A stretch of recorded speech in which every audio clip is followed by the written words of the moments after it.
En airsoft, les protections, c'est vital. Une bille dans l'œil, c'est pas que ça se soigne pas, c'est que généralement, il n'y a plus rien à soigner parce que ça fait un gros trou. Malheureusement, on voit trop souvent des joueurs qui placent le budget et les protections en dernier et qui se retrouvent mal protégés. L'important, c'est d'avoir des protections fiables et adaptées à la pratique, et ça, c'est ce qu'on va voir tout de suite. En Europe, le standard sur les équipements de protection individuelle est la norme EN 166. Elle est reprise par l'AFNOR, qui édite que les normes en France.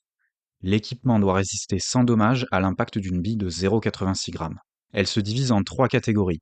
La F pour les impacts à faible vélocité, la B pour les moyennes vélocités et la A pour les hautes vélocités. En France, on est limité à 2 joules. On voit donc que la classe F n'est pas une protection suffisante pour l'airsoft, mais la B et la A sont largement suffisantes.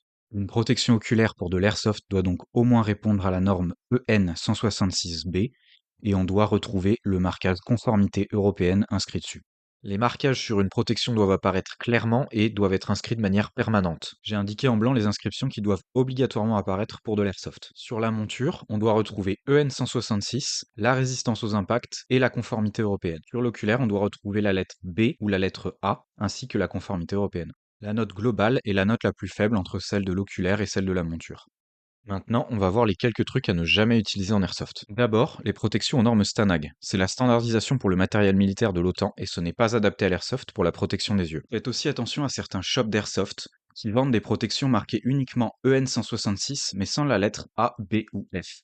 C'est que généralement c'est du F et que ce ne sera pas suffisant pour de l'airsoft. Évitez d'acheter vos protections sur des géants du commerce en ligne comme Amazon, AliExpress ou Wish. La plupart du temps, ce seront des contrefaçons dangereuses à utiliser en airsoft. Surtout, n'utilisez jamais de masque grillagé. Des fragments de billes pourraient passer au travers et vous risquez de graves blessures.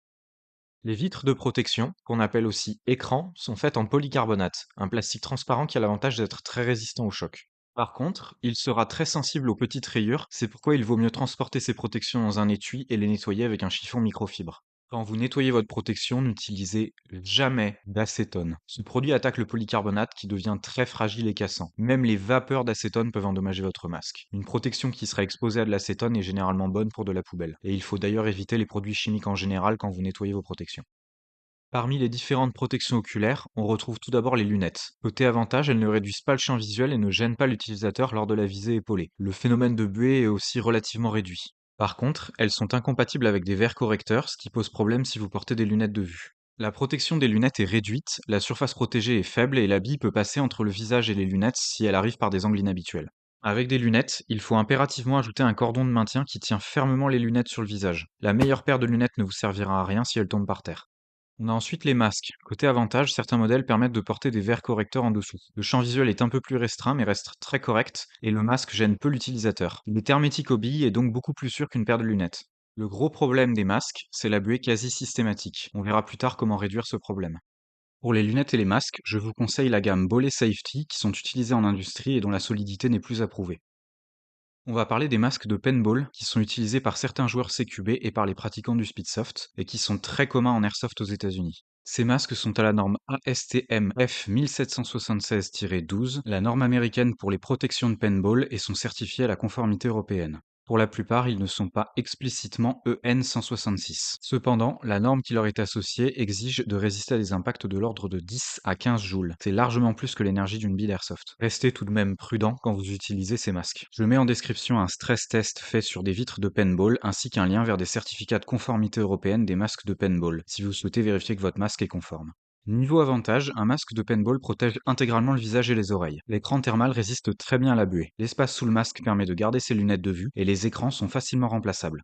Par contre, le masque réduit le champ de vision, surtout vers le bas. La respiration est un peu plus difficile qu'avec une grille, et surtout le masque est encombrant, en particulier pour épauler et viser. Il faudra soit rehausser ses optiques, soit déporter la crosse vers le bas. Pour les masques classiques ou ceux de paintball, on peut choisir entre différentes teintes d'écran. Celles appelées clear sont transparentes. On a ensuite les écrans fumés ou smoke qui permettent de jouer sans être ébloui par le soleil. Les écrans jaunes ou HD permettent de mieux distinguer les contours et sont très appréciés en terrain forestier ou par luminosité basse. Les gradients, qui sont fumés en haut et transparents en bas, permettent de s'adapter entre le soleil dehors et le sombre en bâtiment. Et pour finir, il y a les écrans chromés de différentes couleurs que les speedsofters adorent et qui serviront surtout à vous faire repérer depuis l'autre bout du terrain. Même si c'est pas obligatoire, c'est mieux de se protéger les dents. Un impact de bille et vous vous retrouvez à devoir payer une prothèse dentaire qui coûte le prix d'une réplique full upgrade. Les masques dentaires grillagés sont les plus pratiques et les plus utilisés. Par contre, il faut éviter les protège-dents de boxe ou de rugby. Il est aussi conseillé de se protéger les oreilles. Une bille qui réussirait à rentrer peut vous dégommer le tympan et un casque réducteur de bruit peut vous éviter des oreilles qui sifflent après une grenade sonore qui pète à vos pieds. La protection, c'est aussi penser à protéger les autres joueurs autour de vous. Respectez les limites de joule et les distances d'engagement pour éviter les blessures sur le terrain. N'utilisez que des grenades faites pour l'airsoft et rien d'artisanal. Lors d'un jet de grenade, annoncez-le clairement en criant grenade. Privilégiez les lancers à hauteur de hanche et évitez les lancers en cloche qui peuvent retomber sur la tête d'un joueur. Soyez vigilants en zone neutre et n'hésitez pas à accumuler les sécurités pour qu'elles soient efficaces. Avant de sortir du terrain, ayez les bons réflexes. Repassez sa réplique sur safe, retirez son chargeur. Pour les répliques HPA, débranchez la ligne d'air comprimée. Un très bon accessoire est le bouchon de canon ou barrel cover. Enfilé au bout du canon et retenu par un élastique, il permet de bloquer tout tir accidentel. Et petit conseil perso, gardez une paire de lunettes de protection pour la zone safe. Il y a toujours un débile pour pas respecter les règles. Pour finir, on va parler du gros problème des protections d'airsoft, j'ai nommé la buée. Qui n'a jamais eu une partie gâchée parce qu'il voyait plus à 2 mètres? On va voir comment ça se forme pour comprendre comment l'éviter. Plus l'air est chaud, plus il peut contenir de vapeur d'eau. Tant que l'eau est à l'état gazeux, tout va bien. Mais si on refroidit de l'air chaud, la capacité maximale en vapeur de l'air va passer en dessous de la quantité d'eau qu'il contient. Du coup, toute l'eau en trop va repasser à l'état liquide, et c'est ce qu'on appelle la condensation. Dans votre masque d'airsoft, l'air à l'intérieur est réchauffé par votre visage. Il est surtout saturé de vapeur d'eau à cause de la transpiration et de la respiration qui remontent dans le masque. L'air à l'extérieur du masque, froid, circule librement et va refroidir en continu la vitre, qui va elle-même refroidir l'air chaud qui est en contact avec elle. La vapeur d'eau va alors se condenser et former des fines gouttelettes sur la vitre.